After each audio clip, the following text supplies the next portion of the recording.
First நம்ம கண்களை மூடி ஒரு விஷயம் நம்ம ஜெபிச்சிடலாம்.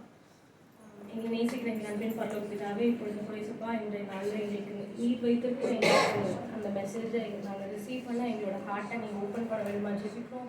எங்களோட இருதய கண்கள் ஏசப்பா நீங்கள் திறக்க வேணுமா ஜெபிக்கிறோம் ராஜா. உம்முடைய வார்த்தை ஏசப்பா நாங்கள் வாங்கியாக எங்களோட இருதயத்தை நாங்கள் அக்செப்ட் பண்ண எங்களுக்கு கீழ்படுகிறதுக்கு ஒரு ஹார்ட்டை நீங்கள் தர வேண்டுமா ஜெபிக்கிறோம். அதே மாதிரி பேசுகிற என்ன மறைத்து ஏசப்பா நீர் வெளிப்பட வேணுமா ஜெபிக்கிறோம். உங்களுடைய வார்த்தை ஏசப்பா நான் டெலிவர் பண்ண எனக்கு கொடுத்தாங்க. இயேசு மூலம் ஜெபிக்கிற நல்ல பிதாவே ஆமென்.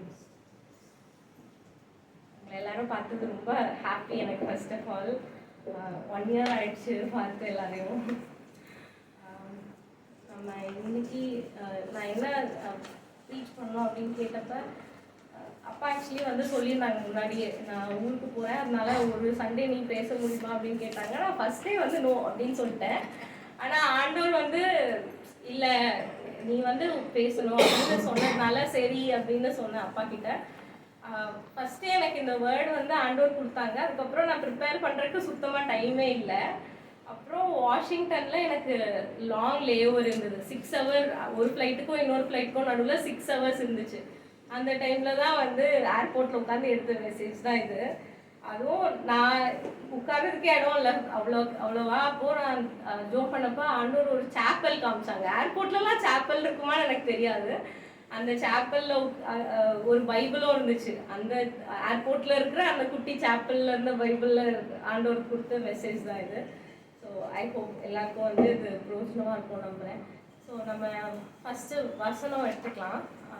யாக்கோபு 4:8.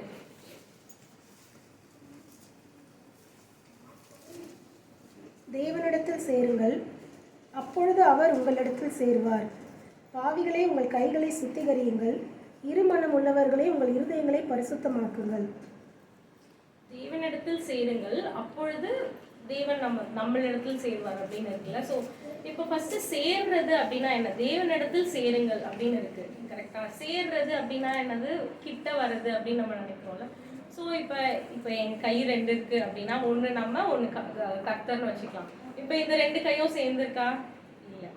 ஓகே, இப்போ சேர்ந்துருக்கா? இப்போ கூட ஆக்சுவலி சேரலை, கிட்ட தான் இருக்கு, ஆனாலும் சேரலை, நடுவில் ஒரு கேப் இருக்கு. அப்போ சேர்றது அப்படின்னா கம்ப்ளீட்டாக ரெண்டுமே வந்து ஒன்றா ஆகுறது தான் அந்த சேர்றது. இப்போ நம்மளோட நிலைமை யோசித்து பார்த்தோம்னா நம்ம இந்த ரொம்ப வந்து என்னதான் நம்ம கர்த்தருக்காக நிற்கிறோம் அப்படின்னாலுமே நம்மளோட அந்த பாவங்கள் நம்மளோட அழுக்கு அதெல்லாம் நம்ம கிட்ட இன்னும் இருக்கு கரெக்டா. அப்படி இருக்கும்போது கடவுள் வந்து அவ்வளோ ஒரு பெர்ஃபெக்டான ஒரு காட். அவர் கூட நம்ம எப்படி சேர்றது அப்படிங்கிறத பற்றி தான் நம்ம இன்னைக்கு வந்து ஃபர்ஸ்ட் பார்க்க போகிறோம். முதலாவதாக யார் வந்து கடவுளை வந்து தரிசிப்பாங்க அப்படின்னு எழுதியிருக்குன்னா மத்தேயு 5:8 வாசிங்க. இருதயத்தில் சுத்தமாயிருக்கிறவர்கள் பாக்கியவான்கள், அவர்கள் தேவனை தரிசிப்பார்கள். அப்ப ஃபர்ஸ்ட் குவாலிஃபிகேஷனே தேவனை நம்ம தரிசிக்கணும் அப்படின்னு இருந்தா நம்மளோட இருதயம் வந்து சுத்தமா இருக்கணும்ல. அப்ப சுத்தமா இருக்கிறவங்க மட்டும்தான் தரிசிப்பாங்க. தரிசிக்கிறதுனா பாக்குறது. அப்ப தேவனை பாக்குறதுக்கே வந்து நம்மளோட இருதயம் சுத்தமா இருக்கணும் அப்படின்னா தேவனோட சேர்ந்து இருக்கிறதுக்கு இன்னும் எவ்வளவு சுத்தமா இருக்கணும்ல. ஆமா, நம்ம ஒரு பைபிள்ல ஒரு இன்சிடென்ட் பத்தி நம்ம இப்ப வாசிக்கலாம். 2 சாமுவேல் 6ஆம் அதிகாரம் எடுத்துக்கலாம்.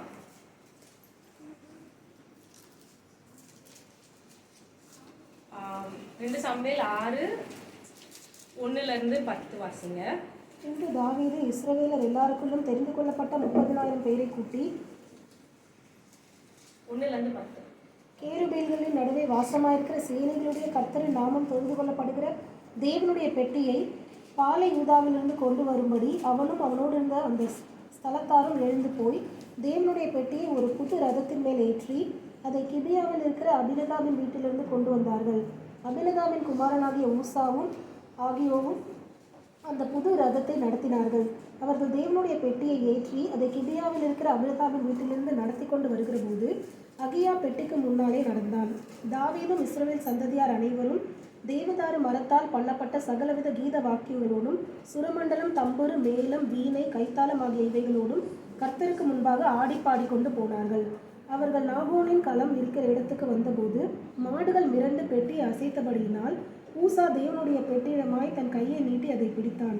அப்பொழுது கர்த்தருக்கு ஊசாவின் மேல் கோபம் வந்தது. அவனுடைய துணிவின் நிமித்தம் தேவன் அங்கே அவனை அடித்தார். அவன் அங்கே தேவனுடைய பெட்டி அண்டையில் செத்தான். அப்பொழுது கர்த்தர் ஊசாவை அடித்தது நிமித்தம் தாவீது விசிலப்பட்டு அந்த ஸ்தலத்திற்கு இந்நாள் மட்டும் வழங்கி வருகிற பேரேஸ் ஊசா என்னும் பெயரிட்டான். தாவீது அன்றைய தினம் கர்த்தருக்கு பயந்து கர்த்தருடைய பெட்டி என்னிடத்தில் வருவது எப்படி என்று சொல்லி அதை தன்னிடத்தில் தாவீது நகரத்தில் கொண்டு வர மனதில்லாமல் கீத்தியனாகிய ஓபேத் ஏதோமின் வீட்டிலே கொண்டு போய் வைத்தான்.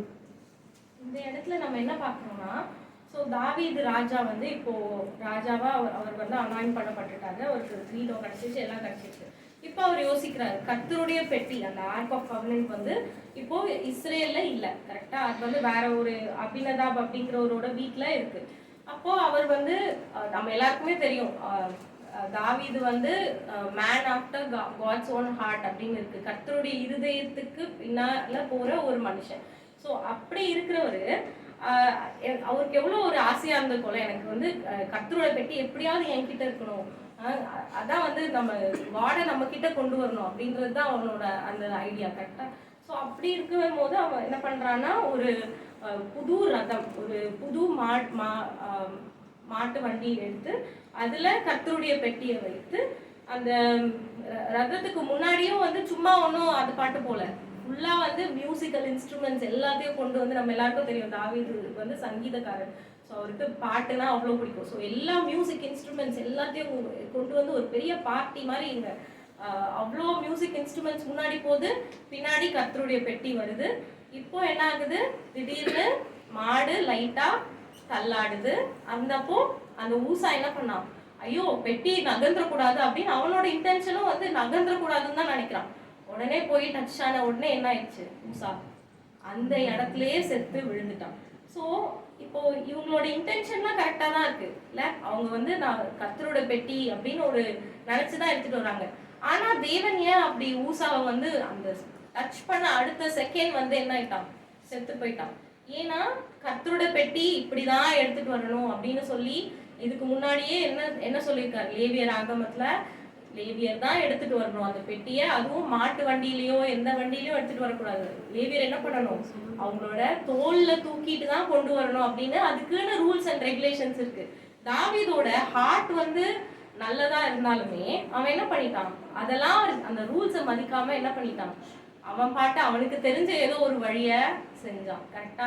இப்போ ஊசா வந்து தொட்டு அடுத்த ஒரு நிமிஷம் இறந்து போயிட்டான்ல, அதுவும் ஏன்னு பார்த்தோம்னா காட் ஏன்னா அவ்வளோ பியூர், அவ்வளோ ஹோலி, கரெக்டா? அந்த அவ்வளோ ஒரு ஹோலி காட் வந்து டக்குன்னு என்ன பண்ண முடியாது, யாரும் டச் பண்ண முடியாது. அவரோட ஹோலினஸ்க்கு நம்ம கிட்டேயே வர முடியாதுல்ல. சரி, அப்ப இப்படி இருக்கும்போது அப்ப என்னதான் வழி, கர்த்தரிடத்தில் சேருங்கள் கர்த்தர் உங்களிடத்தில் சேருவார் அப்படின்னு இருக்கு. அப்போ காட் வந்து இவன் டச் பண்ண ட்ரை பண்றான், விழுந்துட்டான் இல்ல. அப்போ நம்ம எப்படி காடை வந்து ரீச் பண்றது, இதுக்கு ஒரு சொல்யூஷனே இல்லையா அப்படின்னு பார்த்தா வாசிக்கலாம். எபேசியர் 2:13 இது அப்படியே வச்சுக்கோங்க. எபேசியர் 2:13 முன்னே தூரமாய் இருந்த நீங்கள் இப்பொழுது கிறிஸ்து இயேசுவுக்குள் கிறிஸ்துவின் இரத்தத்தினாலே சமீபமானீர்கள். ஆமா, இப்போ நம்ம எல்லாருமே வந்து இந்த ஊசா மாதிரி தான் ரொம்ப தூரமா இருக்கும் இல்ல. நம்ம எல்லாரும் நம்மளோட பாவத்துல தான் பிறந்திருக்கோம், நம்ம இந்த உலகத்துல இருக்கிறோம், நம்மள சுத்தி என்ன இருக்கு, பாவம் தான் இருக்கு. அப்படி இருக்கும்போது நம்ம தூரமா இருக்கிறோம் கடவுளுக்கு. அப்ப கடவுள் கிட்ட வரணும்னா ஒரே வழி என்னது, தேவனுடைய இயேசு கிறிஸ்துவனுடைய ரத்தம். அந்த ரத்தம் சிந்தப்பட்டதுனால மட்டும்தான் நம்மளால என்ன பண்ண முடியும், ஜீசஸ் கிட்ட நம்ம சேர முடியும், கடவுள் கிட்ட நெருங்க முடியும். அந்த ரத்தம் மட்டும் இல்லை அப்படின்னா இப்போவும் நம்ம வந்து காட் இங்க வந்து நிக்கிறாரு அப்படின்னா நம்ம என்ன ஆயிடுவோம், அவ்வளவுதான் போட்டு போட்டுன்னு எல்லாரும் விழுந்துருவோம்ல. அப்ப ஜீசஸ் அந்த ரத்தம்னால மட்டும்தான் நம்ம என்ன பண்ண முடியுது, தேவனை நோக்கி அப்பா பிதாவேன்னு சொல்ல முடியுது இல்ல.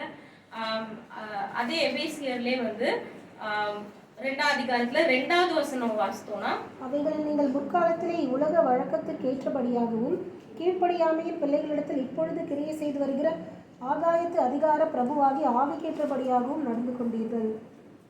ஆமா, இதுல என்ன எழுதிட்டுனா நம்ம எல்லாருமே வந்து ஒரு பாவத்துக்கு மரித்திருக்கோம் இல்ல, ஒரு மரித்த ஒரு நிலைமையில தான் நம்ம எல்லாருமே இருக்கோம். அது இல்லாம அதுல அழகா எழுதி உலக வழக்கத்தின்படி நம்ம வாழ்ந்துருக்கோம்ல. இந்த உலகத்துக்குன்னு ஒரு ரூல்ஸ் இருக்கு, இந்த உலகத்துக்குன்னு ஒரு வழக்கம் இருக்கு. ஆனா கடவுளுக்குன்னு வேற ஒண்ணு இருக்கு இல்ல. நம்ம ஃபர்ஸ்ட் வந்து இந்த உலகத்துல என்ன வழக்கமோ அதன்படி வந்து நம்ம பண்ணிட்டு இருந்தோம் எல்லாத்தையும்.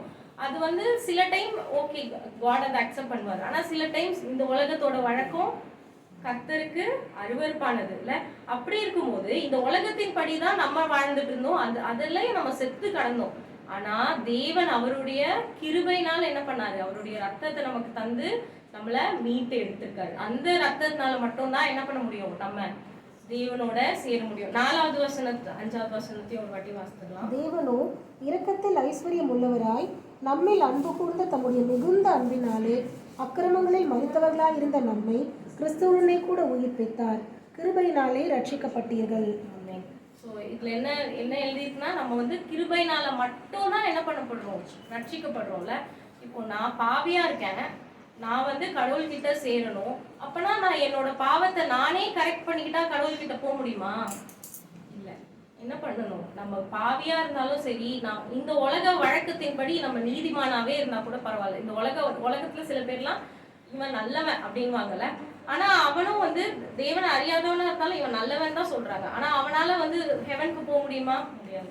நம்ம நல்லவங்களா இருந்தாலும் கெட்டவங்களா இருந்தாலும் எப்படி நம்மளோட வாழ்க்கை இருந்தாலும் நம்ம தேவனிடத்துல சேரணும்னா அதுக்கு என்னது, ஒரே வழி மட்டும்தான் இருக்கு. அது இயேசு கிறிஸ்துவினால் சிந்தப்பட்ட அந்த ரத்தம். அந்த ரத்தத்தினால மட்டும்தான், அவரோட கிருபையினால மட்டும்தான் நம்ம தேவன் கிட்ட போக முடியும். நம்ம நல்லவங்களா இருக்கிறதுனாலயோ கெட்டவங்களா இருக்கிறதுனாலயோ எதுவுமே கிடையாது.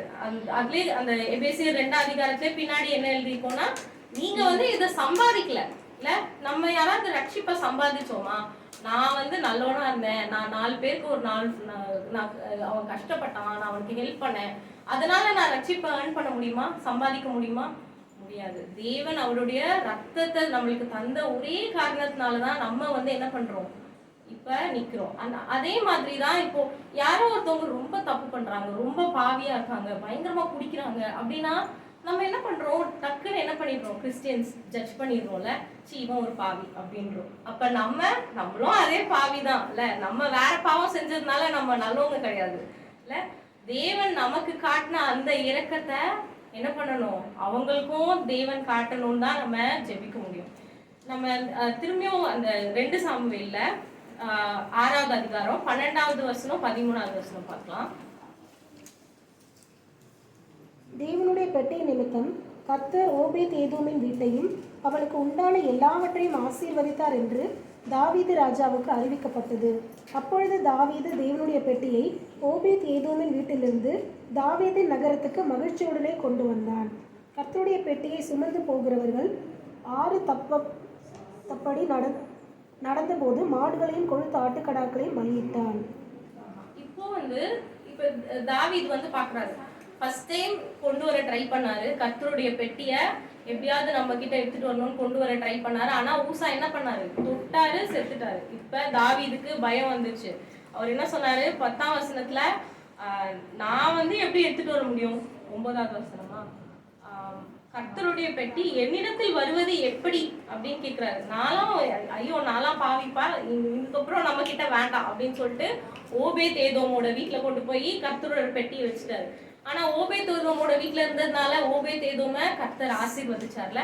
அதுக்கப்புறம் பார்த்தாரு, ஐயோ நம்ம கிட்ட இல்லையே பெட்டி, திரும்பி அவருக்கு வந்து தோணுது எப்படியாவது கொண்டு வரணும். இப்ப ரீட் பண்றாரு ஃபர்ஸ்ட்ல இருந்து, எப்படி பெட்டி எடுத்துட்டு வரணும் எல்லாத்தையும் ரீட் பண்ணிட்டு இந்த டைம் என்ன பண்றாராம், ஒரு 6 தப்படினா ஒரு 6 பேஸ் அப்படின்னு எழுதிட்டு, ஸோ ஒரு 6 அடி வச்சுக்கோங்களேன். நடக்க என்ன பண்றாங்க, ஆடையும் மாடையும் என்ன பண்றாரு, சாக்ரிஃபைஸ் பண்றாரு,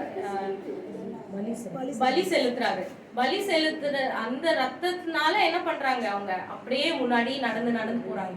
இப்போ அதேதான் நம்மளுக்கும்ல. இப்போ நம்ம வந்து ஆட்டோட ரத்தத்தையோ மாட்டோட ரத்தத்தையோ நம்ம என்ன பண்ண தேவையில்ல, சிந்த தேவையில்ல. தேவன் இயேசு கிறிஸ்து நமக்கு சிந்தப்பட்ட அந்த ரத்தத்தின் மூலமாக நம்ம இப்ப என்ன பண்ண முடியும், தேவனிடத்துல சேர முடியும். இன்றைய நாள்ல கூட நம்ம வந்து இந்த இப்போ நம்ம வாசிச்சதுதான், நம்ம இருக்கிறோம், தேவன் இருக்கார் அப்படின்னா நம்ம வந்து கிட்டி சேரணும்னா எதனால மட்டும் முடியும், தேவனுடைய ரத்தம்னால, தேவனுடைய அந்த கிருபை, அதால மட்டும் தான் நம்ம என்ன பண்ண முடியும், கிட்ட வர முடியும். கரெக்டா? சில காரியங்கள் நம்ம என்ன பண்ண முடியும், என்ன ஆகுதுன்னா தேவனிடத்துல நம்மள கிட்டி சேர விடாம பண்ணுது. அது என்னது? பாவம். கரெக்டா? ஸோ பாவம் எப்ப நம்மளுக்கும் தேவனுக்கும் நடுவுல இருக்கோ அப்ப என்ன பண்ண முடியாது, நம்மளால தேவன் கிட்ட போவே முடியல. ஏன்னா அது என்ன ஆகுது, ஒரு வால் மாதிரி நடுவுல ஒரு செவுரு மாதிரி என்ன பண்ணிடுச்சு, நம்ம கிட்ட இருந்து தேவனை பிரிக்குது. கரெக்டா? சில பாவங்களை பத்தி நம்ம வந்து இன்னைக்கு வாசிக்க போறோம். முதலாவதா வந்து கீழ்ப்படியாத ஒரு பாவம். கரெக்டா? இது வந்து ரொம்ப காமன் தான். ஏசப்பா என்ன பண்றாரு, இதை பண்ணு அப்படின்னு சொன்னா அதுக்கு அப்படியே ஆப்போசிட்டா நம்ம என்ன பண்ணுவோம், எதையா ஒன்று செஞ்சு வச்சுருவோம்ல. அதான் வந்து கீழ்ப்படியாத பாவம். இது வந்து ஃபர்ஸ்ட் ஸ்டார்டிங்லே வந்து தேவன் ஆதாம் ஏவாளுக்கு கொடுத்த கட்டளையில இருந்தே அந்த கீழ்ப்படியாத பாவம் தான் வந்துட்டு இருக்குல்ல. ஆதாம் கிட்ட ஏவாள் கிட்ட தேவன் என்ன சொன்னாரு, நீ என்ன பண்ணக்கூடாது, உங்களுக்கு தெரியும்ல ஆதாம் ஏவாள் கதை. ஆதாம் கிட்ட ஏவாள் கிட்ட தேவன் என்ன சொன்னாரு, கரெக்ட், பழம் சாப்பிடக்கூடாதுன்னு சொன்னாரு. நன்மை தீமை அறிய தக்க கனிய சாப்பிடக்கூடாதுன்னு சொன்னாரு. ஆனா என்ன பண்ணா ஏவாள், சாப்பிட்டுட்டா. இல்ல, எதை பண்ணாதன்னு சொல்றோமோ அதை பண்றது கீழ்படியாம பாவம். கரெக்டா? சோ இதுல ஆதியாகமம் 3ஆம் அதிகாரம் 8-10 வாசிக்கலாம். பகலில் குளிர்ச்சியான வேளையிலே தோட்டத்தில் உலாவுகிற தேவனாகிய கர்த்தருடைய சத்தத்தை அவர்கள் கேட்டார்கள். அப்பொழுது ஆதாமும் அவன் மனைவியும் தேவனாகிய கர்த்தருடைய சந்ததிக்கு விலகி தோட்டத்தின் விருட்சங்களுக்குள்ளே ஒளிந்து கொண்டார்கள். அப்பொழுது தேவனாகிய கர்த்தர் ஆதாமை கூப்பிட்டு, நீ எங்கே இருக்கிறாய் என்றார். அதற்கு அவன், நான் தேவரே கூடிய சத்தத்தை தோட்டத்திலே கேட்டு நான் நிர்வாணியா இருப்பதனால் பயந்து ஒளித்து கொண்டேன் என்றான். ஃபர்ஸ்ட் வந்து ஆதாம் ஏவாள் வந்து தேவனுடைய சந்நிதியில, தேவனோட பிரசன்ஸ்ல தான் ஃபுல் டைம் அவங்க இருக்காங்கல்ல. அப்படி தேவனோடு இருக்கிற ஒரு நேரத்துல ஏவாள் வந்து என்ன பண்ணிட்டான், சாப்பிடக்கூடாது சொன்ன அந்த கனியை சாப்பிட்டுட்டான். சாப்பிட்ட அடுத்த செகண்ட் என்ன பண்றாங்கன்னா, அவங்க என்ன பண்றாங்க, தேவனிடத்துல இருந்து ஒளிஞ்சிக்க ட்ரை பண்றாங்கல்ல. நம்ம கூட ஏதோ ஒண்ணு தேவன் பண்ணாதன்னு சொல்லியிருக்காரு, நம்ம அதை பண்ணிட்டோம் அப்படின்னா நம்மளோட இருதயத்துல என்ன பண்ணி ஆரம்பிச்சிருவோம், நம்ம ஐயோ நான் தப்பு பண்ணிட்டேன் அப்படின்னு சொல்லிட்டு ஃபர்ஸ்ட் ஸ்டெப்பை நம்ம என்ன பண்ணுவோம், தேவன் கிட்ட போறோமா மாட்டோம். நம்மளுக்கு தெரியும் தேவன் வந்து ரொம்ப பியூர், ரொம்ப ஹோலி காட் அவரு. அதனால அப்படியே பேக் வர ஆரம்பிச்சிருவோம்ல, ஏதோ ஒரு தப்பு பண்ணிட்டோம்னா. ஆதாம் வந்து இந்த ஆதாம் ஏவாள் என்ன பண்றாங்க அப்படின்னா, நம்ம தப்பு செஞ்சுட்டோம் அப்படின்னு அவங்க ரியலைஸ் பண்ண அடுத்த செகண்ட் என்ன பண்றாங்க, ஒளித்து கொண்டார்கள் அப்படின்னு இருக்கு. ஃபர்ஸ்ட் தேவன் கிட்ட இருந்து நம்ம என்ன பண்றோம், ஒளிய ட்ரை பண்றோம். தேவன் கிட்ட இருந்து ஒளிய முடியுமா? ஃபர்ஸ்ட் ஆஃப் ஆல் முடியவே முடியாது. அவர் எல்லாத்தையுமே பாக்குறாரு. ஆனா நம்ம என்ன பண்றோம், அப்படியே தேவன் கிட்ட இருந்து ஒளியறதுக்கு பின்னாடி போய் என்னத்தையோ ஒண்ணு பண்ணிட்டு இருக்கோம். கரெக்டா? இப்படி நம்ம இப்படி இருக்கோம் அப்படிங்கிறது தேவனுக்கு தெரியும். கரெக்டா? நம்ம வந்து இதை பண்ண சொன்னாரு, நம்ம பண்ணல, கீழ்படியல அப்படிங்கிறது தேவனுக்கு தெரியும் இல்ல. எபிரேயர் 4:15-16 வாசிக்கலாம்.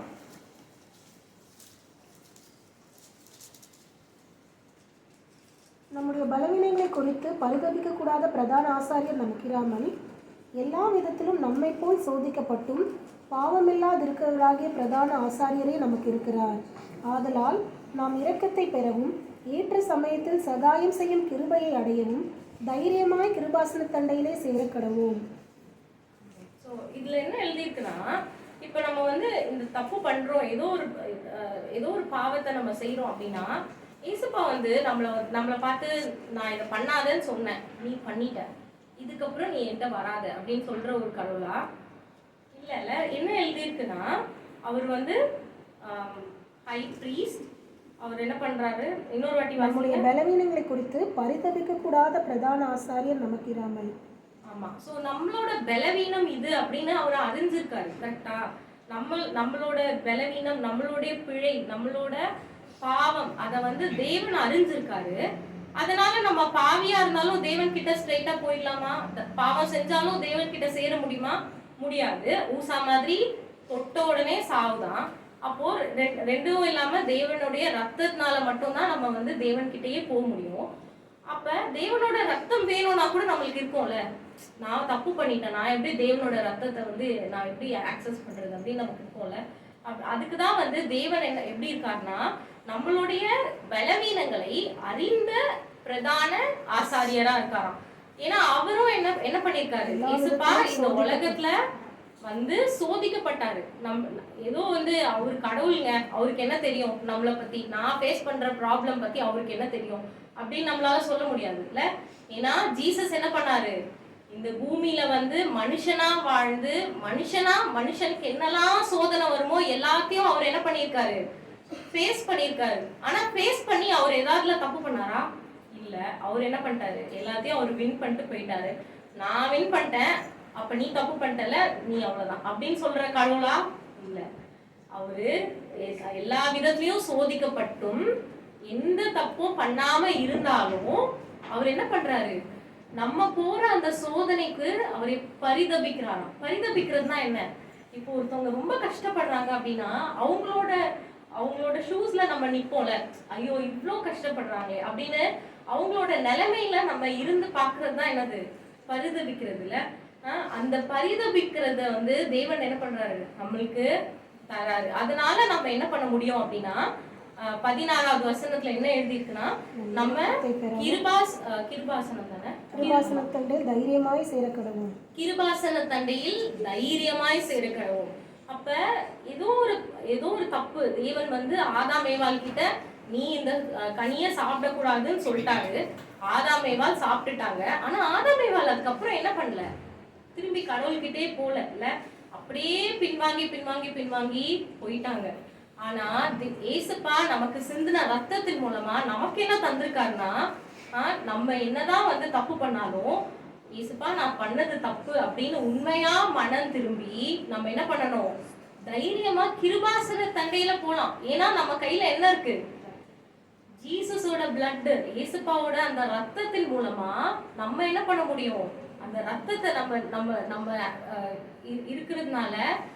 ஆனா உண்மையா வந்து என்ன பண்ணணும், அதுக்காக நான் வந்து ஏசப்பா எனக்காக ரத்தம் சிந்திட்டாரு, நான் என்ன பாவம் வேணா பண்ணிக்கலாம் அப்படி கிடையாது இல்ல.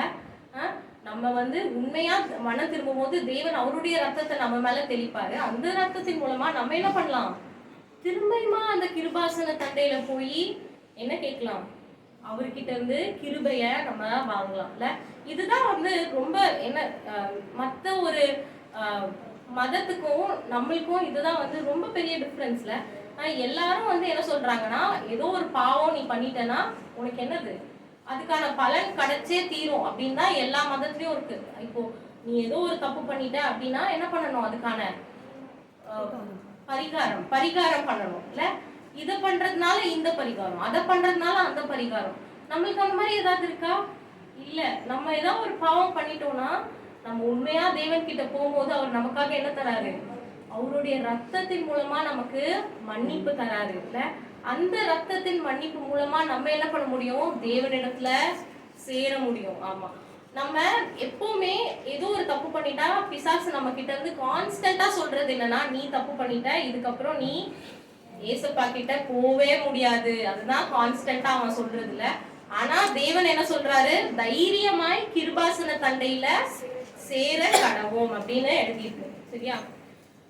இப்போ இன்னொரு இன்சிடென்ட் ஒன்று பார்ப்போம். இந்த கீழ்ப்படியாமை பத்தி தான். 1 சாமுவேல் 15:22 வாசிங்க.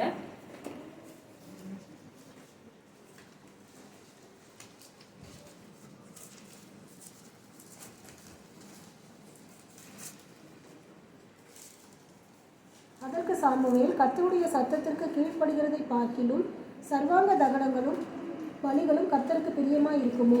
பலியை பார்க்கிலும் கீழ்ப்படுதலும் ஆட்டுக்கடாக்களின் நிலத்தை பார்க்கிலும் செவி கொடுத்தலும் உத்தமம்.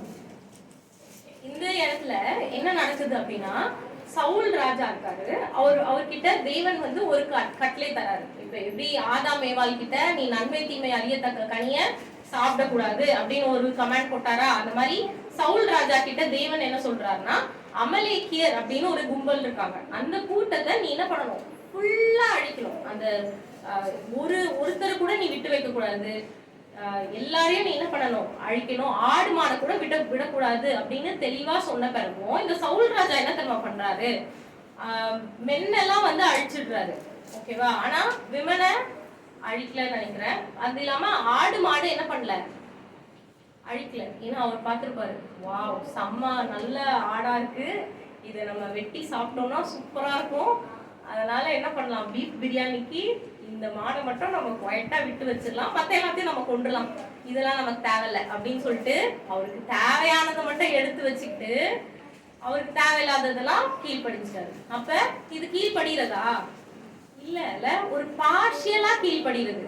சிலதுக்கு கீழ்படுகிறது, சிலதுக்கு கீழ்படியல. இப்ப நம்ம கூட வந்து நம்ம வாழ்க்கையை அப்படிதான் பண்ணுவோம்ல. தேவன் சொல்ற எல்லாத்தையும் நம்ம கேட்கறது இல்ல, நம்மளுக்கு பிடிச்சதை மட்டும் கேட்டுக்கிறோம், பிடிக்காதத விட்டுடுறோம். இதுல அவர் என்ன பண்றாருன்னா, இப்படி இப்படி தேவன் சொன்னதை கேட்கல. ஆனா 13வது வசனம் வாசிங்களேன். 1 சாமுவேல் 15:13. சாமுவேல் சவுலிடத்தில் போனால் சவுல் அவனை நோக்கி, நீர் கர்த்தரால் ஆசீர்வதிக்கப்பட்டவர், கர்த்தருடைய வார்த்தையை நிறைவேற்றினேன் என்றான். என்ன சொல்றாரு? சாமுவேல் இப்ப வராரு. சாமுவேல் தான் அங்க வந்து தீர்க்கதரிசி இல்ல. அப்போ சாமுவேல் கிட்ட அப்படியே நல்ல ஒரு மாதிரி சொல்றாரு, நான் என்ன பண்ணிட்டேன் தெரியுமா, கர்த்தர் சொன்ன எல்லாத்தையும் நான் செஞ்சுட்டேன் அப்படின்னு ஒரு ஹாப்பினஸோட சொல்றாரு. சாமுவேல் என்ன ரிப்ளை கொடுக்குறாரு தெரியுமா? அடுத்த வசனம் வாசிங்க. அதற்கு சாமுவேல், அப்படியானால் என் காதுகளில் விழுகிற ஆடுகளின் சத்தமும் எனக்கு கேட்கிற மாடுகளின் சத்தமும் என்ன என்றான். என்ன கேட்கிறாரு? நீ எல்லாம் செஞ்சுட்டியா, அப்ப என் காதுல கேக்குதே ஆடு மாடு சத்தம், அது என்ன அப்படின்னு கேக்குறாரு சாமுவேல். அப்ப நம்ம கூட வந்து சிலதுக்கு கீழ்ப்படியாதப்ப நம்ம என்ன பண்றோம்? கான்பிடன்ஸ் வந்துருது. எது மேல? நம்ம கீழ்ப்படிஞ்சது மேல கான்பிடன்ஸ் வந்து தேவன் கிட்ட போய் நான் எல்லாத்தையும் செஞ்சுட்டேன் அப்படின்னு சொல்றது. ஆனா நம்ம ஒரு சின்ன விஷயம் கீழ்ப்படியலனாலும் அது என்னது? கீழ்ப்படியாதது தான். 100% கீழ்ப்படிஞ்சா மட்டும்தான் அது கீழ்ப்படுகிறது தேவனுக்கு. சாமுவேல் என்ன சொன்னாரு? கீழ்ப்படுகிறது வந்து பலியை காட்டிலும் கீழ்ப்படிதல் உத்தமம் அப்படின்னு இருக்கு. அப்ப நம்ம ஆடு மாடு எல்லாத்தையும் பலி கொடுக்கறது, அதான் வந்து அவங்களுக்கு இருக்கிற அந்த பழைய ஏற்பாட்டின்படி ஆடு மாடு நம்ம பலி கொடுத்தாதான் வந்து நமக்கு பாவத்துல இருந்து ரட்சிப்பு. கரெக்டா?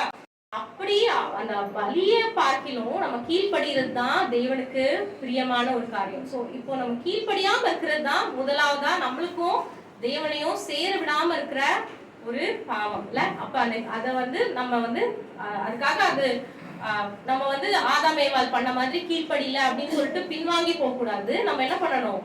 மறுபடியுமா தேவனுடைய இரக்கத்துக்காக நம்ம கெஞ்சி நிற்கும் போது தேவன் நமக்காக அவருடைய ரத்தத்தை நமக்கு தந்து மன்னிப்பை தந்து மறுபடியுமா அவரை வந்து நம்ம கிட்டி சேர பண்ணுவார். ஓகேவா? ரெண்டாவதா வந்து நீதிமொழிகள் 16:5 வாசிங்க.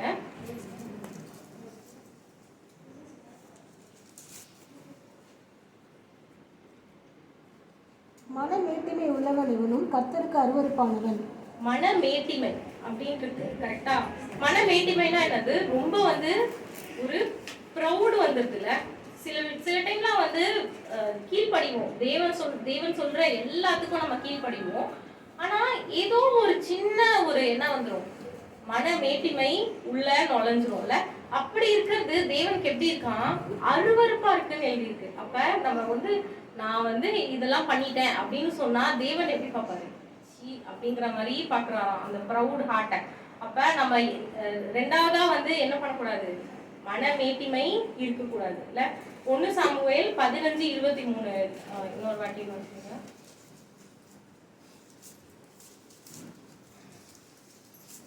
ரெண்டகம் பண்ணுதல் பில்லி சூரிய பாவத்திற்கும் முரட்டாட்டம் பண்ணுதல் அவபக்திக்கும் விக்கிரக ஆராதனைக்கும் சரியா இருக்கிறது. கர்த்தருடைய வார்த்தையை புறக்கணித்தபடினாலே அவர் உண்மை ராஜாவா இராதபடிக்கு புறக்கணித்து பண்ணினார். இப்ப அந்த மாதிரி வந்து மனமேட்டிமை முரட்டாட்டம் இதெல்லாம் எதுக்கு ஈக்குவல்னா விக்கிரக ஆராதனைக்கு ஈக்குவலா இருக்கான். நம்ம வந்து விக்கிரக ஆராதனை பண்ணா தேவனுக்கு எப்படி பிடிக்காதுன்னு நமக்கு நல்லா தெரியும்ல. அதுக்கு ஈக்குவலா கடவுள் என்ன பாக்குறாருன்னா மனமேட்டிமையா இருக்கிறது, அந்த அந்த ஹம்பிள்னஸ் இல்லாம இருக்கிறத அந்த அளவுக்கு வந்து தேவன் அனுபவிக்கிறார். கரெக்டா? நம்ம வந்து சில டைம் வந்து நல்ல ஹம்பிளா தான் இருப்போம், ரொம்ப தாழ்மையா தான் இருப்போம்.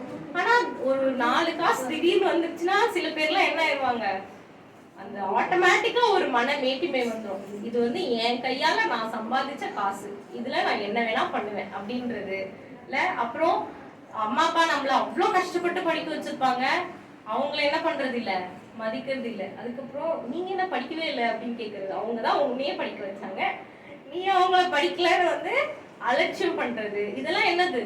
சின்ன சின்ன விஷயம் தான். ஆனா தேவன் என்ன பண்றாரு, இதெல்லாம் அருவருக்கிறாரு. கரெக்டா? நம்ம அதுவும் நம்ம தமிழ் மக்கள் வந்து என்ன பண்ணுவாங்க, மரியாதை அப்படிங்கிறத ரொம்ப பெருசா பார்ப்போம்ல. இன்னும் ஒரு விஷயம் சொல்ல போனா, இதெல்லாம் வந்து நம்ம கரெக்டா பண்ணிடுவோம். அம்மா அப்பாவுக்கு பண்றதுலாம் பண்ணிடுவோம். சில பேர் வந்து மத்தவங்க என்னை மதிக்கணும் அப்படின்னு நினைப்பாங்க இல்ல. மத்தவங்க வந்து என்னை கண்டிப்பா மதிக்கணும். மதியாதோர் தலைவாசல் மீதியாதே. நம்ம வந்து நீ என்னை மதிக்கலையா நான் வரவே மாட்டேன் இல்ல. அப்படிதான் வந்து சில பேர் இருக்கும்ல. ஆனா ஆண்டவர் வந்து இது எல்லாத்தையும் வெறுக்கிறாரு. ஓகேவா? பைபிள்ல ஒரே ஒரு இன்சிடென்ட் மட்டும் பார்க்கலாம். இந்த மரியாதை பத்தி அப்படியே இருந்த ஒரு மனுஷன் ஆமான் அப்படின்னு ஒருத்தர் இருந்தான். கரெக்டா? அவனை பத்தி ஒரே ஒரு வசனம் வாசிங்க. எஸ்தர் 3:1-2.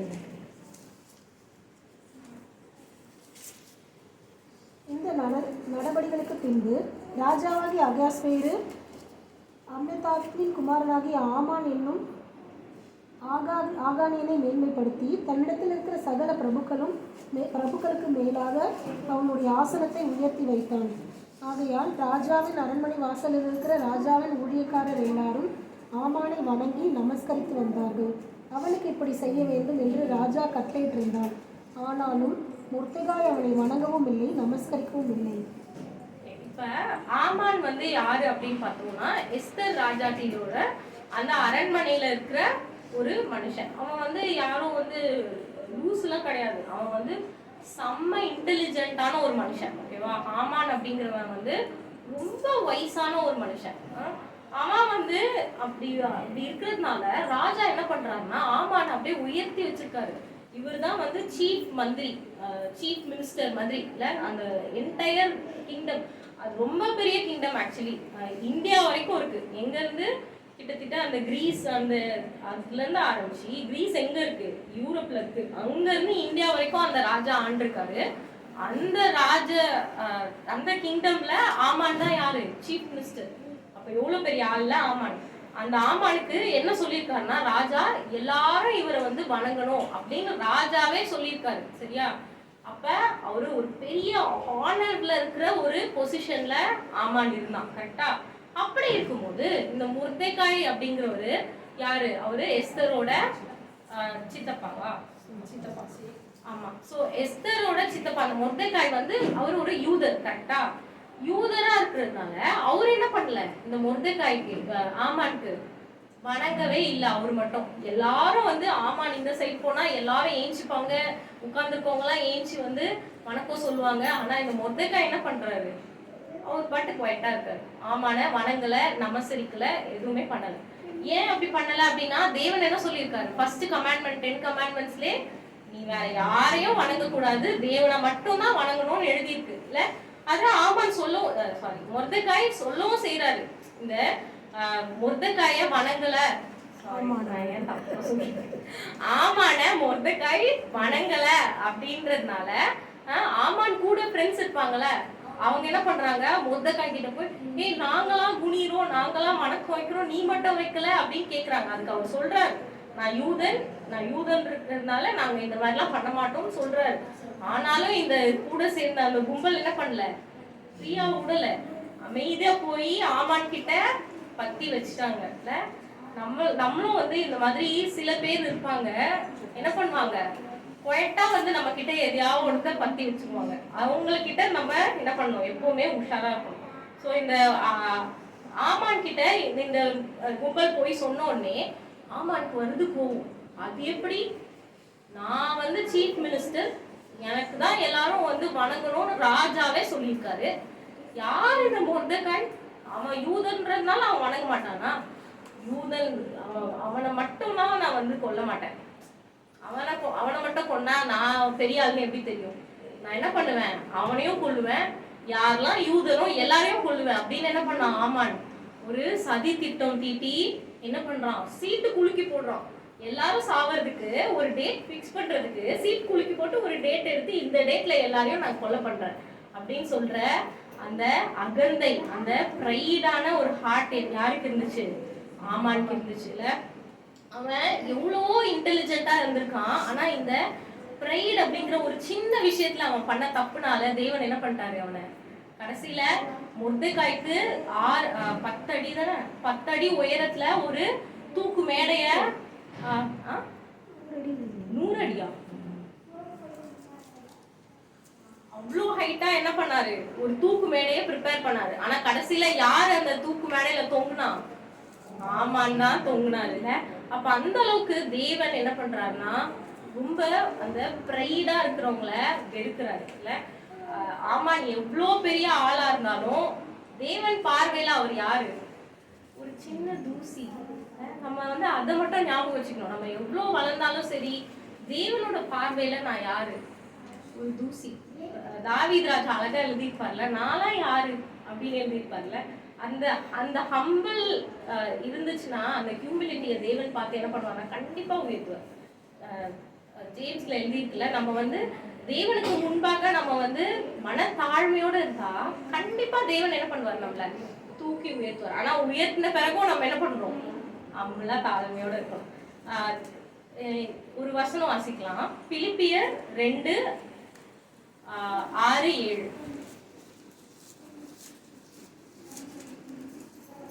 அவர் தேவனுடைய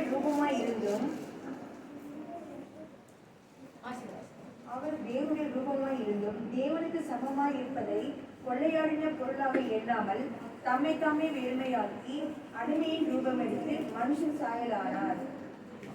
ஸோ இப்போ வந்து ஏசு கிறிஸ்து யாரு அப்படின்னா, ஏசு கிறிஸ்து கடவுள், கரெக்டா? ஆனா எங்கேயாவது வந்து இயேசு வந்து நான் கடவுள், என்ன நீ வந்து என்ன பண்ணணும், வணங்கணும் அப்படின்னா இயேசு அந்த காஸ்பல்ல எதுலயாவது அப்படி இருக்கா? இயேசு சொன்ன மாதிரி மத்தேயு, மார்க்கு, லூக்கா, யோவான் எதுலயாவது நான் கடவுள் அப்படின்னு சொல்லிட்டு நீ எனக்கு கீழ்ப்படியணும், நான் கடவுள் அப்படின்னு இருக்கா? இல்லல. அப்ப அவர் எவ்வளவு தாழ்மையா இருக்காருன்னா, அவர் கடவுள், அவர் காடு. ஆனா அவர் என்ன பண்ணல, கொள்ளையாடின பொருளாய் அவர் என்ன பண்ணல, அதை எண்ணல. அவ்வளோ ஒரு ஹம்பிளா இருந்து, அது மட்டும் இல்லாம நம்மலாம் வந்து தேவன் ஒரு மண்ணுல இருந்து கிரியேட் பண்ண பீயிங்ஸ் தான் நம்ம எல்லாரும், கரெக்டா? களிமண்ல இருந்து உருவானவங்க. அந்த களிமண் உருவானதுல இருக்கிறவங்க எல்லாம் கடவுள் மாறணும்னு நினைப்பாரா? இல்ல. ஆனா ஜீசஸ் என்ன பண்ணாரு, நம்மளோட பாவத்தை ரட்சிக்கணும் அப்படிங்கிறதுக்காக அவர் காடா இருந்தா கூட அடிமையின் ரூபம் எடுத்து நம்மளோட சாயலா தேவன் என்ன பண்ணாரு, இந்த உலகத்துக்கு வந்தாரு. இப்போ அந்த மதியாதோ தலைவாசல் மிதியாதே அப்படின்னு இருக்குல்ல, இப்போ நம்ம நிறைய பேரு இந்த மனுஷங்க வந்து தேவனை மதிக்கிறதே இல்லை, கரெக்டா? அப்ப மதியாதோர் தலைவாசல் மிதியாதேன்னு ஜீசஸ் நினைச்சிருந்தா நம்மலாம் எங்க போவோம் இல்ல.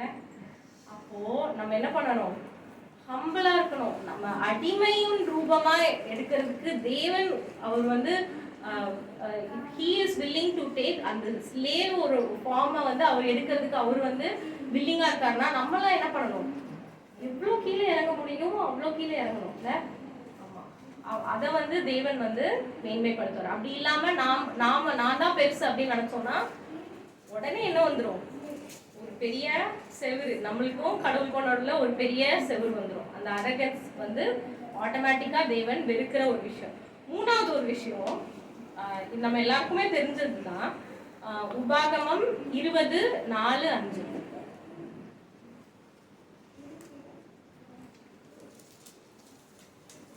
உங்களுக்காக உங்கள் சத்துருக்களோட யுத்தம் பண்ணவும் உங்களை ரட்சிக்கவும் உங்களோட கூட போகிறவர் உங்கள் தேவனாகிய கர்த்தர் என்று சொல்ல வேண்டும்.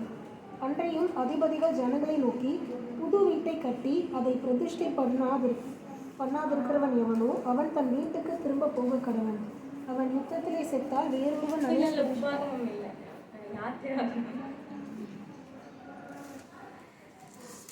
யாத்திராகமம் 20:4-5.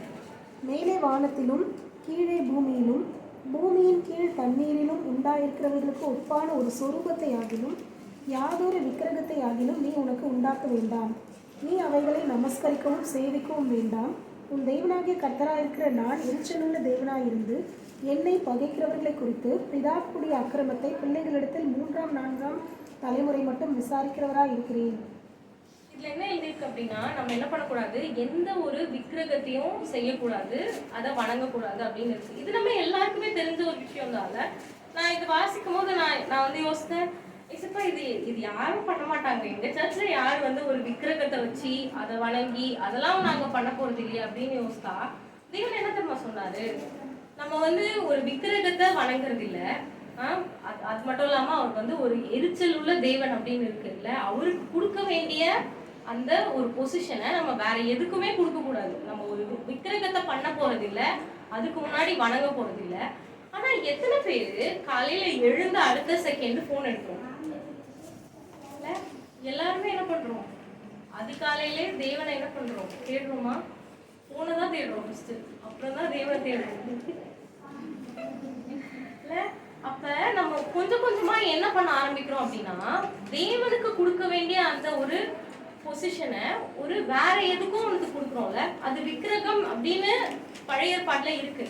ஆனா நம்ம விக்கிரகத்தை வணங்கல, நம்ம என்ன பண்றோம், வேற ஏதோ ஒண்ணு, டிவியா இருக்கட்டும் இல்ல போனா இருக்கட்டும், ஏதோ ஒரு என்டர்டெயின்மெண்டா இருக்கட்டும், வேற எதுக்காக வேணா இருக்கட்டும், தேவன் ஒருவரே, அவரை தவிர வேற யாரையும் வணங்கக்கூடாது அப்படின்னு இருக்கு. நம்ம வணங்கல, ஆனா அவருக்கு கொடுக்க வேண்டிய அந்த இம்பார்ட்டன்ஸை நம்ம என்ன பண்றோம், வேற ஏதோ ஒன்றுத்துக்கு கொடுக்குறோம்ல. அப்படி கொடுக்கும்போது தேவன் அதை என்ன பண்றாரு, வெறுக்கிறாரு. கரெக்டா? ஸோ இந்த நாள்ல எல்லாம் இப்போ எல்லாருமே வந்து காமன் ஆயிடுச்சு. ஒரு ரீல்ஸ் பார்க்கறது இன்ஸ்டாகிராம்ல எல்லாமே என்ன ஆயிடுச்சு, காமன் ஆயிடுச்சு. சின்ன பிள்ளைங்கள்ல இருந்து பெரியவங்க வரைக்கும் எல்லாருக்குமே தெரியுது எப்படி போன் பார்க்கணும், எப்படி வந்து டிவி பார்க்கணுன்றது பேசிக் ஆயிடுச்சு. அப்படி இருக்கும்போது நான் பார்க்கறதே தப்புன்னு சொல்ல வரல, ஆனா நம்ம தேவனுக்கு கொடுக்க வேண்டிய அந்த டைமை வேற எதுக்கு கொடுத்தாலும் அது என்னது, விக்கிரக ஆராதனை. நம்ம ஃபுல்லா கான்ஸ்டன்டா டிவியும் போனும் மட்டும் பார்த்துட்டு தேவனை பார்க்கவே இல்லை அப்படின்னா அது என்னது, அதுவும் ஒரு வகையில விக்கிரக ஆராதனை. இப்ப யாத்ராகமம் 32:1-2.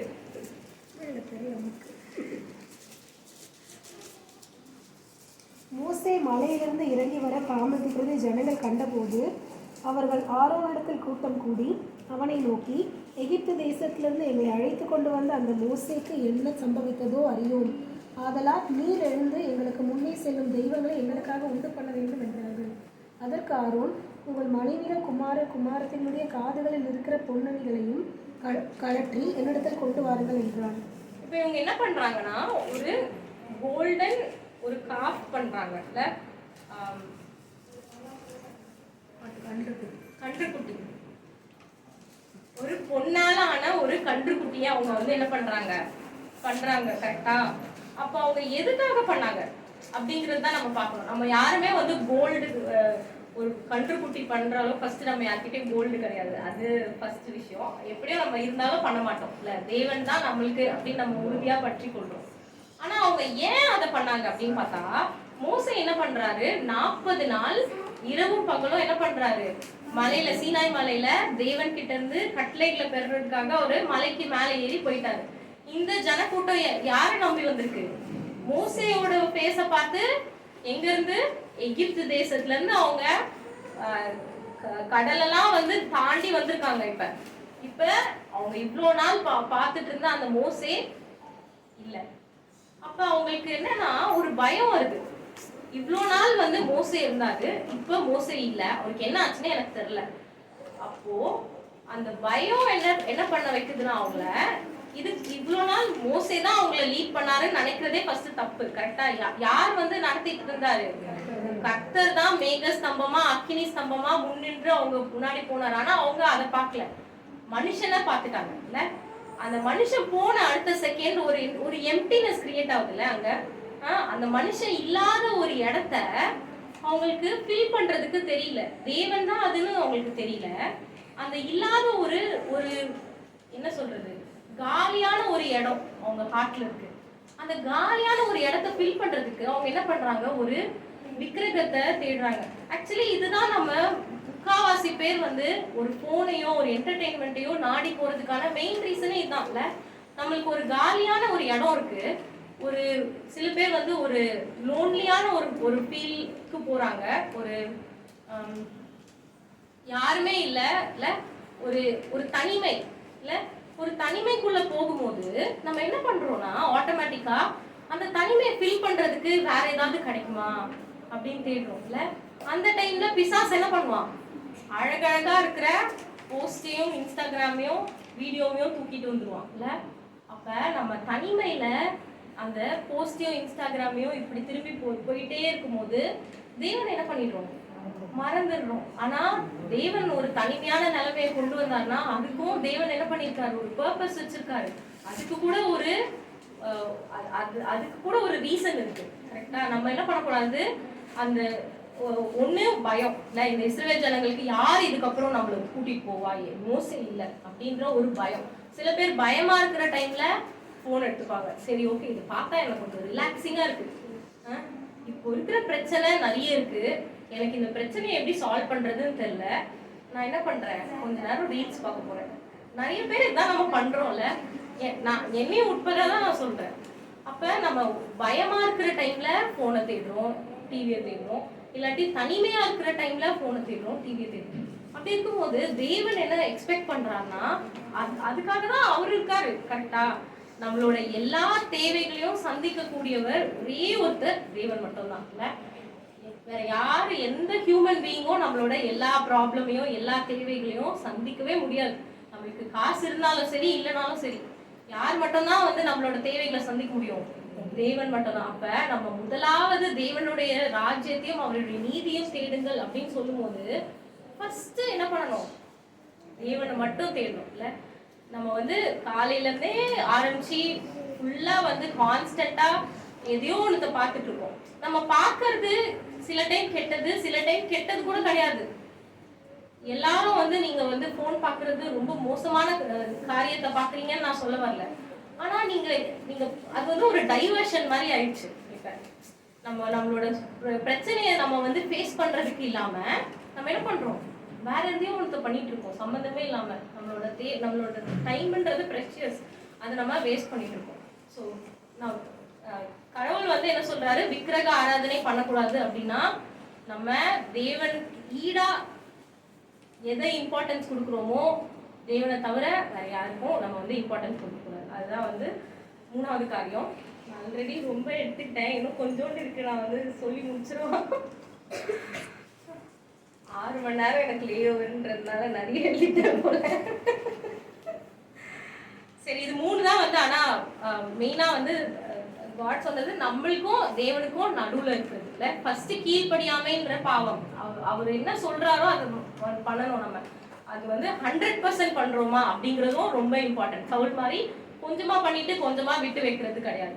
ரெண்டாவது, நம்ம வந்து மனமேட்டிமை இல்லாம நம்ம தாழ்மையா இருக்கணும். தேவன் வந்து கிறிஸ்துமஸ் இப்போ நம்ம கொண்டாடுறோம், அது வந்து ஜீசஸோட அந்த ஹம்பிள் நேச்சரை நம்ம வந்து கொண்டாடுறது. நம்மளும் தாழ்மையா இருக்கணும். மூணாவது, இந்த விக்கிரக ஆராதனை இருக்கக்கூடாது. 4 காரியம் வந்து எனக்கு தேவன் காமிச்சாரு. எப்போலாம் வந்து தேவன் நம்ம கிட்ட வந்தாரு பைபிள்ல, அது வந்து எனக்கு ஃபாஸ்டா சொல்லிட்டு முடிச்சிடுறேன் நான். ஃபர்ஸ்ட் வந்து ஆபிரகாம். சரியா? நீங்க ஆதியாகமம் 12ஆம் அதிகாரத்துல 1லேருந்து 4வது வசனம் வாசிச்சீங்கன்னா என்ன ஆகுதுன்னா, நானே சொல்லிடுறேன். ஸோ ஆபிரகாம் வந்து 75 வயசு ஆகுது இப்போ அவருக்கு. ஆபிரகாமுக்கு அவருக்கு என்ன இல்லை, பிள்ளை கிடையாது, சந்ததி கிடையாது. இப்படி இருக்கும்போது அவரை தேவன் கூப்பிடுறாரு, இங்க வா ஆபிரகாம், நான் என்ன பண்ணுவேன், உன்னையும் ஆசீர்வதிப்பேன், உன்னோட சந்ததியும் ஆசீர்வதிப்பேன்னு சொல்றாரு. அப்ப அவருக்கு பிள்ளையே கிடையாது. பிள்ளை இருந்தாதான சந்ததி. அதை வந்து கேட்கும் போது தேவன் என்ன சொல்றாரு, அவருக்கு வாக்குத்தத்தம் கொடுக்குறாரு, உனக்கு ஒரு பிள்ளை பிறப்பா அப்படின்னு சொல்றாரு. இப்ப சரி, அதை வந்து அவர் 100% என்ன பண்றாரு, பிடிச்சுக்கிறாரு. அந்த விசுவாசத்தின் தந்தை இல்ல ஆபிரகாம். அப்ப ஆபிரகாம் அதை உறுதியா பிடிச்சுக்கிறாரு. ஆனா 4வது 80 வயசு ஆகுது, 85 வயசு ஆகுது, 90 வயசு ஆகுது, பிள்ளை கிடைச்சிச்சா? நடுவுல இந்த சாரா வேற என்ன பண்றான், ஆகார கூப்பிட்டு அவ வழியா ஏதாவது சந்ததி கிடைக்குமான்னு பாக்குறான். ஆனா தேவன் சொன்ன சந்ததி அதுவா இல்லை. ஸோ அப்ப இன்னும் பிள்ளை வரல. நாளாக நம்மளுக்கு தெரியல, ஆக்சுவலி அவர் விசுவாசத்தின் தந்தை தான், கரெக்டா? ஆனா அவருக்கு கூட ஒரு என்ன தேவைப்பட்டுச்சு, மறுபடியுமா யாரோ ஒருத்தவங்க திரும்பி வந்து நான் உனக்கு சொன்னதை நான் செய்வேன் அப்படின்னு சொல்றதுக்கு அவருக்கு ஒரு தேவைப்பட்டுச்சு இல்ல. நம்ம ஆதியாகமம் 18:10 வாசிக்கலாம். அப்பொழுது அவர், ஒரு உற்பவ காலகட்டத்திலே நிச்சயமாய் உன்னிடத்திற்கு திரும்ப வருவேன், அப்பொழுது உன் மனைவியாகிய சாராளுக்கு ஒரு குமாரன் இருப்பான் என்றார். சாராள் அவருக்கு பின்புறமாய் கூடார வாசலில் இதை கேட்டுக்கொண்டிருந்தாள். ஆமா, இப்போ வந்து அப்போ மறுபடியுமா 99வது வயசு ஆகும் போதும் திரும்பி தேவன் வந்து என்ன பண்றாரு, ஆபிரகாமுக்கு டைரக்டா இன் பர்சன் வந்து என்ன சொல்றாரு, உனக்கு ஒரு பிள்ளை கிடைக்கும் அப்படின்னு சொல்றாரு. இல்ல அப்ப நம்ம கூட சில நேரம் வந்து தேவன் ஒரு ப்ராமிஸ் நம்மளுக்காக கொடுத்துருப்பாரு, நம்ம அதை பிடிச்சிட்டு இருப்போம். ஆனா நாளாகுது வெயிட் பண்ணிக்கிட்டே இருக்கோம், நடக்கவே இல்லை. நம்மளோட ஹார்ட் என்ன ஆகும், ஆட்டோமேட்டிக்கா டவுட் வர ஆரம்பிக்கும். நம்ம வந்து அந்த விசுவாசத்துல உறுதியா இருக்கிறதுக்கு எவ்வளோ கஷ்டம்ல.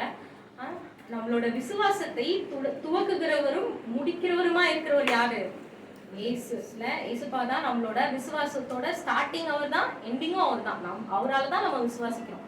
அப்ப அப்படி இருக்கும்போது ஜீசஸ் என்ன பண்றாரு, நம்ம கிட்ட நான் உனக்கு சொன்னதை செய்வேன் அப்படின்னு சொல்றதுக்காக மேல இருந்து கீழே வர்றாரு, வந்து சொல்றாரு, இன் பர்சன் சொல்றாரு, அடுத்த வருஷம் உனக்கு ஒரு பிள்ளை கிடைக்கும் அப்படின்னு என்ன பண்றாரு, திரும்பியும் உறுதி அளிக்கிறாரு. அப்ப நமக்கு சொன்னதை திரும்பி வந்து சொல்றதுக்கு கூட ஆண்டவர் என்ன பண்றாரு, நம்ம பக்கத்துல நம்மளுக்கு சமீபத்து வந்து அதை சொல்றாரு. இல்ல ரெண்டாவது ஒரு காரியம் எப்போ வந்து கடவுள் மனுஷன் கிட்ட வந்தது,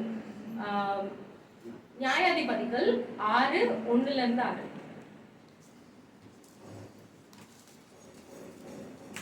இன்னும் இஸ்ரவேல் புத்திரர் கர்த்தரின் பார்வைக்கு பொல்லாப்பானதை செய்தார்கள். அப்பொழுது கர்த்தர் அவர்களை 7 வருஷம் மீதியானரின் கையில் ஒப்பு கொடுத்தார்.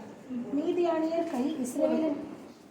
இப்போ இதுல என்ன பாக்குறோம்னா, இஸ்ரவேல் ஜனங்க வந்து இதெல்லாம் பண்ணணும் இதெல்லாம் பண்ணக்கூடாது அப்படின்னு சொல்லியிருக்காங்க. அவங்க வந்து அதை கீழ்படியில. அப்ப தேவன் வந்து என்ன பண்றாரு, மீதியான் அப்படிங்கிற ஒரு ஜனங்க கிட்ட ஒப்பு கொடுக்குறாரு. அப்ப அந்த மீதியான் ஜனம் என்ன பண்ணுதுன்னா, இஸ்ரவேல் ஜனங்களை ரொம்ப கொடுமைப்படுத்துறாங்க. அவங்க வந்து விதைக்கிறாங்க. விதைக்கிறதுன்றதே கஷ்டமான ஒரு விஷயம் தான். நம்மலாம் வந்து ஜாலியா அரிசி வாங்கி சாப்பிட்டு போயிட்டே இருப்போம். விதைச்சி அதை அறுவடை பண்ணும்போது அந்த பயிர் நல்லா வரும்போது என்ன பண்ணுவாங்க, அந்த மீதியான ஜனங்க அப்படியே கும்பலா வந்து எல்லா பயிரையும் சாப்பிட்டுட்டு போயிடுவாங்க. 1 year ஆகுதுல கஷ்டப்பட்டு அவங்க செய்யற ஒவ்வொரு வேர்வையை சிந்தி அவங்க வேலை பார்க்கறது ஒரு பலன் என்ன பண்றாங்க, யாரும் எடுத்துட்டு போயிட்டே இருக்காங்க. இல்ல அது மட்டும் இல்லாம அவங்க என்ன பண்ணுவாங்களா, ஒரு ஆடு மாடு ஒரு லிவிங் திங் கூட விட்டு வைக்க மாட்டாங்களாம். எல்லாத்தையும் என்ன பண்ணிடுவாங்க, எடுத்துட்டு போயிட்டே இருப்பாங்களாம். இப்படி சில பேர் வந்து நம்மள ரொம்ப அப்ரெஸ் பண்றாங்களா இல்ல கொடுமைப்படுத்துறாங்களா, அந்த சமயத்துல தேவன் என்ன பண்ணுவாரு, நமக்காக வருவாரு. இல்ல எகிப்து தேசத்துல கூட என்ன பண்ணாங்க, அவ்வளோ வந்து அந்த இஸ்ரவேல் ஜனங்களை அடிமைத்தனப்படுத்தி கொடுமைப்படுத்தினாங்க. அந்த டைமும் தேவன் என்ன பண்ணாரு, வானத்துல இருந்து ஒரு அவங்களோட படுற அந்த பாடுகளை அந்த கஷ்டத்தை கேட்டு மோசேவை அனுப்பி வச்சாரு. அதே மாதிரி இந்த இடத்துல என்ன நடக்குது பார்க்கலாம். 11:12 வாசிங்க. அதற்கு பின்பு கர்த்தருடைய தூதனானவர் வந்து அபியாசிரியனான யோவாசின் ஊராகிய ஒப்ராவில் இருக்கும் ஒரு கர்வாலி மரத்தின் கீழ் உட்கார்ந்தார். அப்பொழுது அவனுடைய குமாரன் கிதியோன் கோதுமையை மீதியானியரின் கைக்கு தப்புவிக்கிறதற்காக ஆலைக்கு சமீபமாய் அதை போரடித்தான். கர்த்தருடைய தூதனானவர் அவனுக்கு தரிசனமாகி, பராக்கிரமசாலியே, கர்த்தர் உன்னோடு இருக்கிறார் என்றார். இப்ப இதுல என்ன வாசிக்கிறோம்னா, இப்ப கிதியோன் அப்படின்னு ஒருத்தர் இருக்காரு. ஓகேவா, இவர் யாருன்னா பெரிய ஆள்லாம் கிடையாது, ரொம்ப ரொம்ப சின்ன ஒரு குடும்பத்துல இருந்து வந்தவர் தான் இந்த கிதியோன். இவர் என்ன பண்றாரு, இந்த மீதியான ஜனங்க என்ன பண்றாங்க, எல்லா சாப்பாடையும் எடுத்துட்டு போயிடுறாங்கல்ல, அதனால அவரு ஒளிச்சு வைக்கிறதுக்காக என்ன பண்றாரு, அந்த ஆலை கோதுமை ஆலைக்கு பக்கத்துல போய் அதை அடிச்சு உடனே எப்படியாவது இதை மறைச்சு வச்சிடணும் அப்படின்னு சொல்லிட்டு என்ன பண்ணிட்டு இருக்காரு, அந்த கோதுமைய த்ரெஷ் பண்ணிட்டு இருக்காரு. அப்படி இருக்கும்போது இப்ப இவரை பார்த்தா உங்களுக்கு எப்படி தெரியுது, இவர் ஒரு வீரன் மாதிரி இருக்காரா, இல்ல ஒரு பயந்தாங்கோலி தான்ல. கூட நிறைய நேரம் எப்படி இருக்கும், பெரிய வீரன்லாம் ஒன்றும் கிடையாது, நம்ம பயந்துட்டு தான் இருக்கோம். அந்த சமயத்துல கிதியோன் கிட்ட தேவன் வந்து என்ன சொல்றாரு, கர்த்தர் உன்னோட இருக்காரு அப்படின்னு சொல்றாரு. என்ன கூப்பிடுறாரு, பராக்கிரமசாலியே. நானே பயந்துட்டு யாராவது என் சாப்பாடு எடுத்துட்டு போயிடுவாங்களான்னு ஒயட்டா ஒழிச்சு வச்சுட்டு இருக்கேன், என்னை பார்த்து பராக்கிரமசாலியே அப்படின்னு கூப்பிடுறீங்களே, இதெல்லாம் உங்களுக்கு நியாயமா இருக்கா அப்படின்னு என்ன பண்றாரு கிதியோன் கேட்கிறாரு. அப்ப கடவுள் என்ன சொல்றாரு, இருக்கிற இந்த பலத்தோடே போ, நீ இஸ்ரவேலின் மீதியானின் கைக்கு நீங்களாக்கி ரட்சிப்பாய், உன்னை அனுப்புகிறவர் நான் அல்லவா என்றார். ஆமா, இப்போ தேவன் நம்மளை அனுப்பும் போது நம்ம என்ன பண்ணக்கூடாதுன்னா நம்மள வந்து பார்க்கக்கூடாது. இப்ப நான்லாம் வந்து உங்க முக்காவாசி பேருக்கு தெரியும்னு நினைக்கிறேன் என்னோட கதை. 1-2 பேருக்கு சார் நான்லாம் வந்து எப்படி இருந்தேன் உங்களுக்கே தெரியும். எனக்குலாம் வந்து உட்காரவே முடியாது இல்ல. அப்படி இருக்கும்போது தேவன் வந்து என்கிட்ட சொல்லும் போது நான் என்ன பண்ணுவேன், ஏசப்பா யாராவது நடக்கிறவங்களா பார்த்து சொல்லுங்க ஏசப்பா, நானே உட்கார முடியாம படுத்துட்டு இருக்கேன். அப்படிதான் இருந்துச்சுல.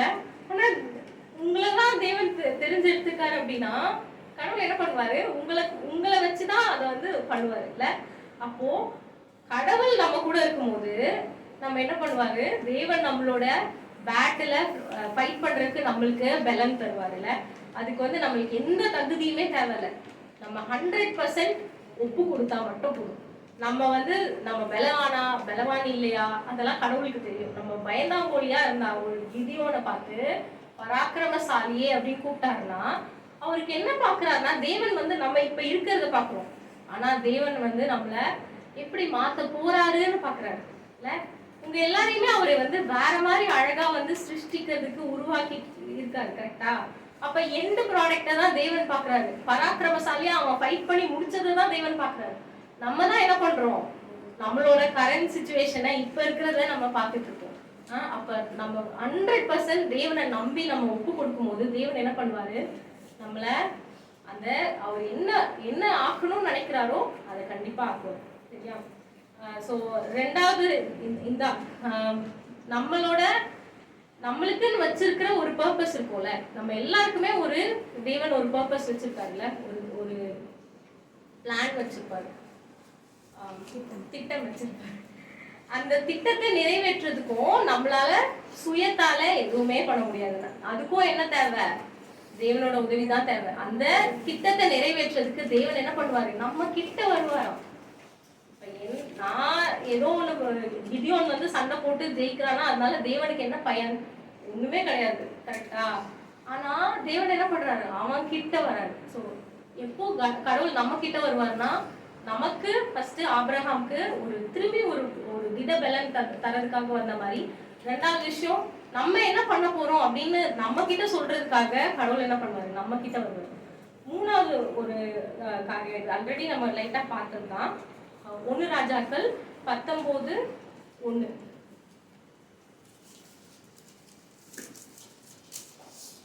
எலியா செய்த எல்லாவற்றையும் அவன் தீர்க்கதரிசிகள் எல்லாரையும் பட்டயத்தாலே கொன்று போட்ட செய்தி அனைத்தையும் ஆகாப் எசபேலுக்கு அறிவித்தான். அப்பொழுது எசபேல் எலியாவினிடத்தில் ஆள் அனுப்பி, அவர்கள் ஒவ்வொருவனுடைய பிராணனுக்கு செய்யப்பட்டது போல நாளை நேரத்தில் உன் பிராணனுக்கு செய்யாதே போனால் தேவர்கள் அதற்கு சரியாகவும் அதற்கு அதிகமாகவும் எனக்கு செய்ய கடவர்கள் என்று சொன்னான்.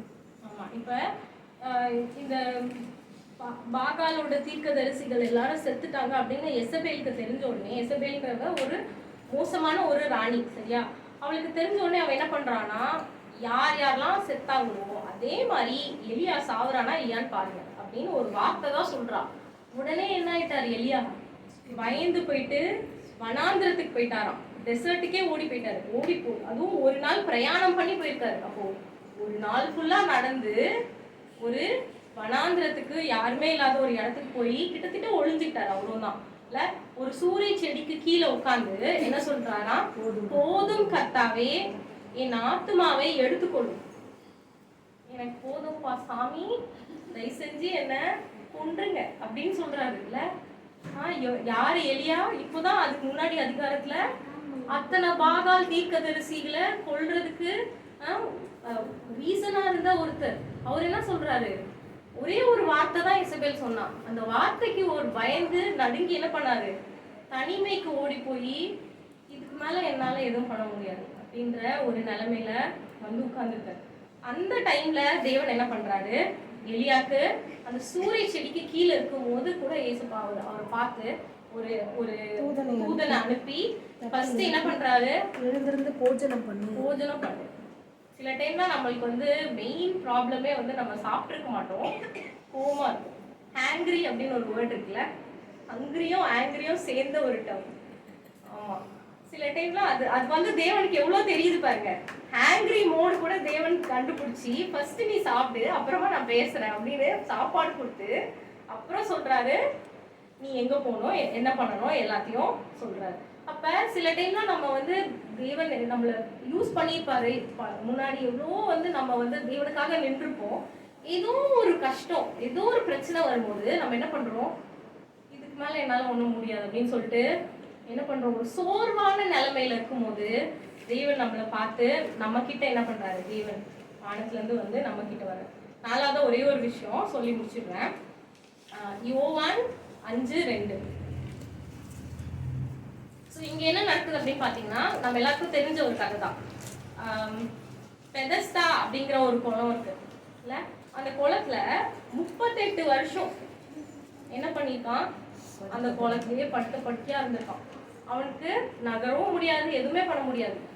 அப்ப சில டைம்ல நம்ம அவ்வளோ சிக்கா இருந்திருப்போம்ல, நம்மளால எதுவுமே பண்ண முடியாத ஒரு நிலைமை. அது மட்டும் இல்லாம அந்த குளத்துல அவ்வளோ பேர் இருந்தாங்க. ஆனா தேவன் யாரை ஹீல் பண்ணாரு, அந்த 38 வருஷம் கஷ்டப்பட்ட அந்த ஒரு மனுஷன், அவன் பேர் கூட இல்லை ஆக்சுவலி பைபிள்ல இல்ல, அந்த ஒரு மனுஷனை தான் தேவன் என்ன பண்ணாரு, பார்த்து சுகம் தந்தார். ஸோ நம்மளும் வந்து எப்பெல்லாம் நம்மளுக்கு அவ்வளோ சிக்கா இருக்கும், அந்த டைம்ல தேவன் வந்து என்ன பண்றாரா, நம்ம கூடவே இருக்காராம் இல்ல. ஸோ இதெல்லாம் வந்து தேவன் நம்ம கிட்ட கிட்டி வர டைம்ஸ். அது வந்து மோஸ்டா மனுஷன் வராத டைம் தான் என்ன பண்றாரு, தேவன் நம்ம கிட்ட வராரு. நம்ம எப்பெல்லாம் தவிக்க கைவிடப்பட்டு ஒரு கலக்கமா இருக்கோமோ அப்பெல்லாம் என்ன பண்ணணும், நம்ம ஃபர்ஸ்ட் சொன்ன மாதிரி கிருபாசன தண்டையில நம்ம சேர கடவோம். அந்த டைம்ல தேவன் என்ன பண்ணுவாரு, நம்ம கிட்ட வருவாரு. நம்ம தேவன் இடத்துல சேர்ந்தா தேவன் நம்ம இடத்துல சேருவார்.